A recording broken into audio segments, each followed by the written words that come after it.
Hi, and welcome back. We're back, and so is more fun. Even though number wise we're only up to number 8, we're starting the second year of this title, carrying over from when it was called New Fun. There are no ongoing polls in the book anymore to tell us which features are most popular, but we do get some clues. The entire issue is still not in color, so which features get the color treatment seems, to me, to say a lot about how confident Wheeler Nicholson was about these features. As of issue number 8, Henri Duval, Siegel and Schuster's Three Musketeers inspired strip is now in color for the first time. When last we checked in on Henri, he had just rescued the King of France. Since then, Henri, the King, and the King's traveling companions have made it to an inn. Some of the companions don't think they can trust Duval, or they don't want the King to trust Duval. An assassin has snuck into the King's room, and Henri is about to duel him when musketeers arrive, but the King doesn't recognize them. These guys are wearing the uniforms, but they're all fake musketeers. While the others hide the King, Henri sneaks up onto the roof and sees their inn is surrounded. With each feature just a page long, a lot sure happens. It seems like the rescue of the King is going to be a lot harder and take a lot longer than it had at first seemed. Unfortunately, we'll never know how it plays out. Despite a strong start and a compelling story and an upgraded color, Henri Duval disappears from comic books forever by issue number 10, which comes out in May. Why did Henri Duval disappear? Part of the reason is that with More Fun number 9, stories started getting 2 pages per issue instead of 1. So even though the page count finally goes up to 64 pages, features still had to be cut. Past that, we can only speculate why this one. It could be that Siegel and Schuster themselves wanted out of doing Henri Duval to concentrate on more modern day features, like maybe one about police officers in a car, which is a topic I'll come back to shortly. Now, Little Linda is a strip that I've never once mentioned yet, even though it gets full color and the coveted cover spot in issue number 7. It's actually been in the comic since New Fun number 2. And it's also clear that Little Linda is meant to copy Little Orphan Annie. And if Little Linda was even just half as successful as Little Orphan Annie, it would have been National Allied's first runaway hit. Linda is an orphan. We learn that in New Fun number 4, and we first meet her as a runaway from her orphanage in New Fun number 2. Her first storyline was very quickly wrapped up in just 6 pages, like someone had made an editorial decision that Linda's storylines just wouldn't be allowed to run very long. And as we join her in More Fun number 8, she has run away again from a rich boy's home and is staying in the woods with a tramp, which is perfectly safe for her. But after 2 pages, she leaves the tramp too and runs into bank robbers who give her a lift to divert suspicion from them. That storyline is going to wrap up in just a few issues too. You see what I mean by how quickly they go. And this is pretty much how Little Linda goes. She vacillates constantly between running into good, innocent people and bad people, and her world seems equally filled with both. Compared to Henri Duval, Little Linda gets a great run, not ending until the spring of 1938, but it never becomes a hit.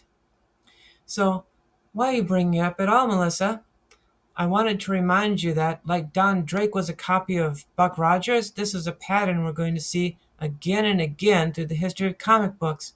An editor says to his writer, "That's what's hot right now, that's what's popular, now make me something just like it." And it seems like that would make sense, right? That if Little Orphan Annie is popular, then our version of Little Orphan Annie will be popular too. But what makes the original thing special can often be difficult to identify, or even if you do identify the component parts, maybe you don't mix them in the right amounts and there's just not the right chemical reaction. We will see this play out again and again, despite many failures like Little Linda, because copying is simply easier than coming up with something truly innovative. In this case, the lack of an ongoing supporting cast, the overly simplistic artwork, and the stories ending so fast before anyone can get emotionally invested in them all doom Little Linda from the start.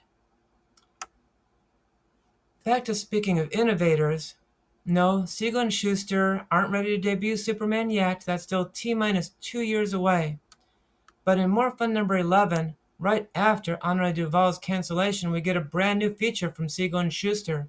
It's called Calling All Cars, Sandy Keene and the Radio Squad, sometimes shortened just to Radio Squad. Why Radio Squad, you may ask? Why is the radio part important? It's because police cars didn't have radios in them until 1928, just 8 years ago. So this is still cutting edge police technology. Siegel and Schuster have already done historical action, supernatural action, and crime drama action. Now they're trying to combine action and comedy. But it's questionable how funny it would have seemed even in 1936. The first installment definitely doesn't seem funny by today's standards. Sandy Keene, Sandy is a he, by the way, Sandy used to be a man's name, he stops a speeding car not by pulling up behind it and signaling for the driver to pull over, but by crashing his police car into the speeding car and running it off the road. I really hope that police officers never really did that back in 1936. The driver turns out to be the police commissioner's daughter, who thinks that should get her out of a ticket. Sandy doesn't just write her a ticket, he pulls her out of the car and spanks her.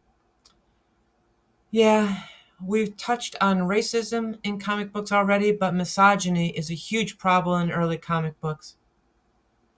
Okay, in all comic book history, in all world history, all right, it's a problem that's very, very old, and we're not going to see it solved anytime soon in comic books. So this is meant to be funny, and there are no consequences. Sandy doesn't get fired or even put on leave. The police commissioner, only at his daughter's request, asked Sandy to come to his house, off duty, to be unofficially scolded. And her father has the nerve to hint that she just wants him there because she likes him. Yeah, like somehow she's getting turned on by being publicly humiliated. Well, I wanted this aside to begin to talk about misogyny, and it will come up again, trust me. I don't want you to judge this feature too harshly. My grade school principal was still spanking students in the 1980s, and as recently as 2010, on the TV show Community, spanking a grown woman was still being used for comedy. This is a problem we've been dealing with for a very long time, and it's not fair to expect two 21-year-olds in 1936 to have the wisdom to break the cycle. Anyway, that was all just page one. Siegel and Schuster are packing as much story into one page as most comic book writers today need 10 pages to tell. On page two, men break into the commissioner's home and they're looking for something they can't find, and they work for someone called the Purple Tiger. So by the end of page two, this feature is already over its shaky start and looking more promising. It must have looked promising to Wheeler Nicholson, too, because Henri Duval was black and white for most of its run. Dr. Occult is still in black and white, but Calling All Cars debuts in color. And we'll be back in color next time when we look at more comic books from 1936. Bye for now.